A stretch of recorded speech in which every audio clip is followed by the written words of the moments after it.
Filistinli mücahitlerin kutsal mücadelede yalnız olmadıklarını haykırmak için burada toplandık. Allahu Ekber! Allahu Ekber! Bismillahirrahmanirrahim. Basına ve kamuoyuna sakın Allah'ı zalimlerin yaptıklarından habersiz sanma. Allah onları ancak gözlerin dehşetle baka kalacağı bir güne erteliyor.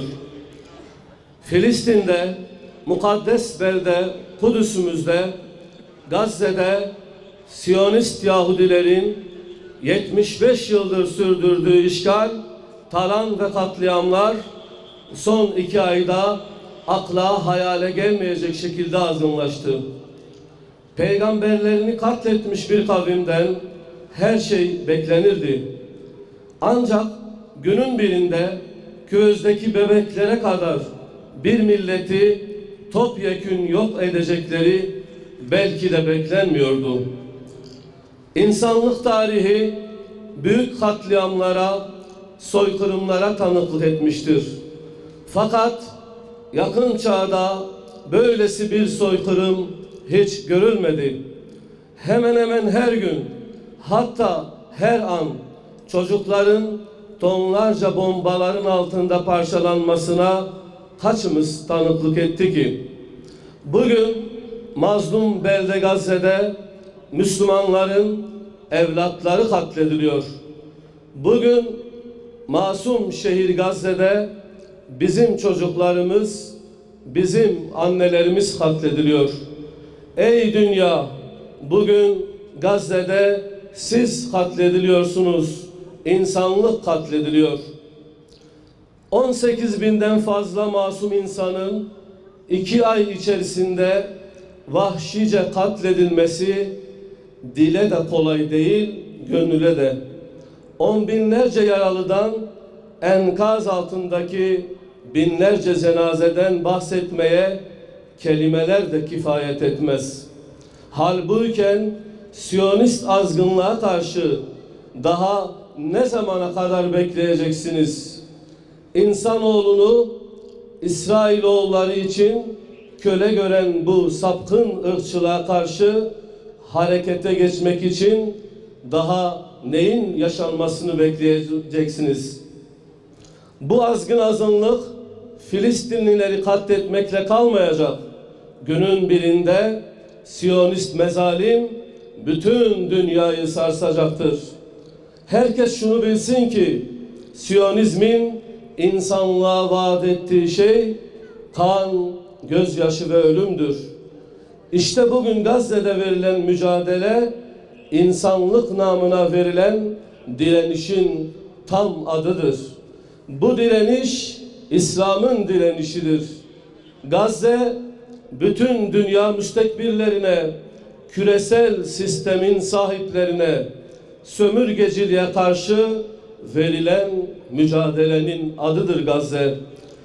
Gazze'de verilen savaş sadece Siyonist rejime karşı değil, haydut Amerika'ya, sömürgeci İngiltere ve Fransa'ya, beslemeleri Almanya ve bilumum emperyalist odağa karşı verilmektedir. Filistin'de katil yalnız değildir. Barbar Siyonistlerin insanlık suçlarına bütün emperyal güçler ortaktır. Tarihe not düşülen bugünkü soykırımın hesabı bir gün muhakkak tüm faillerden sorulacaktır. Siyonizmi besleyen Batılılar bugün yaptıkları katliamlarla gelecekteki kendi öz nesillerine kanlı bir miras bırakmaktadırlar. Çünkü Gazze'de yaşananlar vicdanlarda kapanmayacak derin yaralar açmıştır. Evet, Gazze'de İslam ümmetinin izzetini muhafaza eden, Mescid-i Aksa ve Kudüs'ü müdafaa eden bir cihat vardır. Bizler Filistinli mücahitlerin kutsal mücadelede yalnız olmadıklarını haykırmak için burada toplandık. Bütün benliğimizle Mescid-i Aksa'nın hürriyeti için verilen mücadelenin yanında olduğumuzu haykırıyoruz. Aksa için ödenmesi gereken her türlü bedeli ödemeye hazır olduğumuzu buradan bir kez daha ilan ediyoruz. Yine bu meydandan Siyonist şebekeye sesleniyoruz. Günün birinde muhakkak ki Selahaddin Eyyubi'nin torunlarıyla karşılaşacaksınız. Emin olun ki o gün betiniz bendiniz olacaktır. Kendinizi inkar edecek, bugünlerinizi arayacaksınız. Günün birinde Muhammedilerin önünde diz çökeceksiniz. Ve bu çöküşünüzden sonra bir daha doğrulamayacaksınız. Bugünler varlığınızın son zamanlarıdır. Ahdimiz olsun ki yaptıklarınızın hesabı sorulacaktır. Ne eli silahlı, ne sivri kalemli, ne de dilleri zehirli köleleriniz size asla bir muştu vermeyecektir. Bugün Gazze'de İslami direniş karşısında tutunmayan korkaklar ordusu vardır. Aldıkları darbelerin hıncını çocuklardan, yaşlılardan, kadınlardan çıkaran alçak bir çete vardır. Filistinli mücahitler Allah'ın izniyle yakın gelecekte büyük bir zafere ulaşacaktır. Evet, özgürlüğün bedeli ağırdır. 75 yıldır bedel ödeyen Filistinli Müslümanlar artık verebilecek tüm bedelleri ödemiştir. Muhakkak ki bundan sonra göreceğimiz tek hakikat ancak tünellerden doğan İslam'ın zaferinin güneşi olacaktır. Yerin altında Kur'an zikriyle beslenen mücahitler hamdolsun ki yerin üstüne çıktığında düşmanın kalbini titretmektedirler. Allah'ın yardımıyla zafer yakındır. Bizler uzakta da olsak kalplerimizden Nesrun minallahi ve fethun qarib, zafer Allah'tandır ve fetih yakındır duasıyla direnişi müjdeliyoruz. Zafer sabırla sebat edenlerindir. Bu süreçte her türlü katkıyı mukaddes Filistin cihadına sunmakla mükellef olduğumuzu hatırlatmak isteriz. Uzakta veya yakında tüm Müslümanlar ve hatta bütün bir insanlık Gazze'deki muhasarayı güçlü ekonomik bir mücadele ve boykotla kırabilirler. İlelebet Siyonist sermayeye karşı bir mücadele yürütülmelidir. Bu irade Filistin cihadına muhakkak ki büyük kazanımlar getirecektir. Bu tavrı sadece Müslümanlardan değil, vicdan sahibi bütün insanlık göstermelidir. En büyük sorumluluk ise hükümetlere, devletlere, elinde yetki olan idarecilere düşmektedir. Özellikle de İslam ülkelerini idare edenlere. Allah aşkına daha neyi bekliyorsunuz?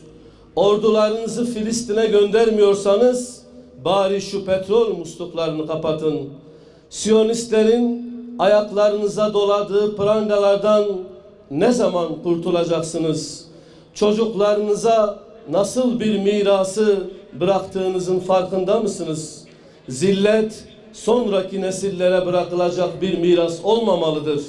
Saltanatın, iktidar sahibi olmanın Allah nezdinde hiçbir değeri olmadığını sakın unutmayın.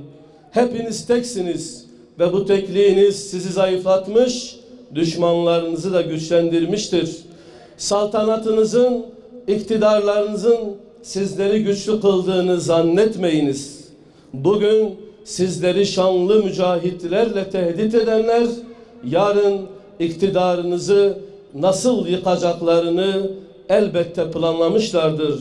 Sizlere düşen Siyonist rejimin payandası olmak değil, bu hançeri bağrımızdan söküp atmaktır. Bir kez daha vurguluyoruz. Asla meydanları boş bırakmayacağız. Aksa'nın özgürlüğüne giden mücadeleyi asla yetim bırakmayacağız.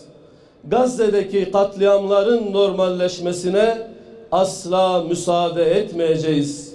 Bütün benliğimizle Filistinli kardeşlerimizin yanında olmaya devam edeceğiz. Davamızın sonu Allah'a hamd etmektir.